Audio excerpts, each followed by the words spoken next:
I want two questions about the coaching, because it's not often talked about as much in Chicago. Right. Obviously, the first one is the legendary Phil Jackson. Right.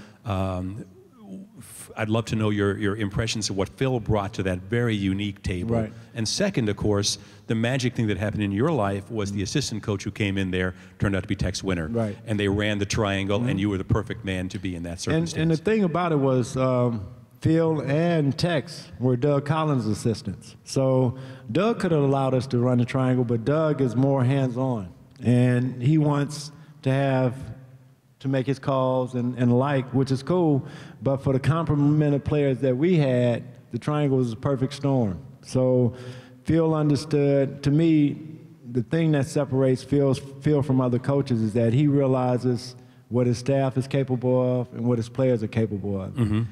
He allows you to be who you are and manages around that. So to me, I tell people he's the greatest manager of people that I've ever been around in as far as allowing you to find that balance as a group and never be too heavy-handed on forcing things or forcing the issue. So for me, I played for him and coached for him, and rarely have I heard him tell someone a bad shot.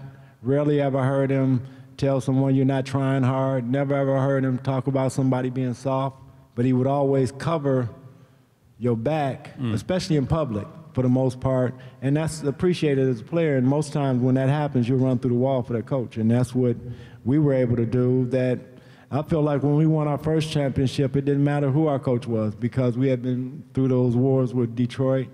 We had cried the year before when they beat us in Game 7, so it was one of those things where it was our time to win, and as a group, we understood that and went for it.